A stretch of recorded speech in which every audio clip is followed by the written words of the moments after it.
మద్యం కుంభకోణం చంద్రబాబు లోకేష్ కి తెలిసే జరిగిందని ఆరోపణలు గుప్పించారు మాజీ మంత్రి రోజా. నకిలీ మద్యం తయారీలో టీడీపీ నేతల పాత్ర బయటపడితే వైసీపీకి సంబంధం అంటగడుతున్నారని ఆరోపించారు ఆమె.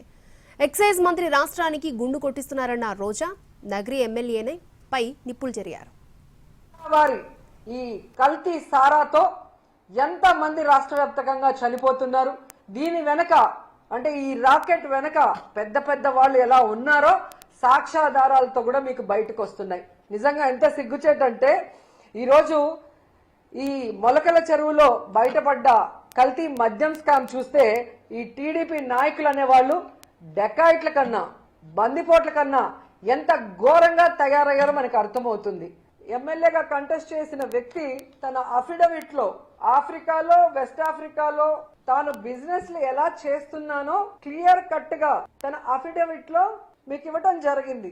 సో అఫిడవిట్ లో అబద్ధం చెప్పరు కదా. ఎన్నికల ముందు మీరు ఎలా సీట్ ఇచ్చారు, ఆయన కంటెస్ట్ చేసే ముందు అఫిడవిట్ లో ఏం పెట్టాడో మీరు చూసే ఇచ్చి ఉంటారు. బయటపడ్డ తర్వాత ఇతను వైఎస్ఆర్సీపీ కోవట్టు అని సస్పెండ్ చేసి ఈరోజు మీరు నాటకాలు ఆడటం ఎంతవరకు కరెక్టు? మైన్స్ కి వైన్స్ కి రెండింటికి మినిస్టర్ గా ఉన్నాడు. ఈయన సిగ్గు లేకుండా మాట్లాడతాడు. ఈ కొల్లు రవీంద్ర చెప్తాడు ఈ కల్తీ మద్యం తయారు చేసింది మేం కాదు, వైఎస్ఆర్సీపీకి చెందిన వాళ్ళు అని. వైఎస్ఆర్సీపీ వాళ్ళు 16 నెలలుగా కల్తీ మద్యం చేస్తుంటే మీరు గాడిదలు కాస్తున్నారా? మీ ప్రభుత్వం నిద్రపోతుందా అని నేను అడుగుతున్నా. ఈ కల్తీ మద్యంలో వచ్చిన ముడుపుల వల్ల కళ్ళు బైర్లు గమ్మినాయి అనుకుంటా.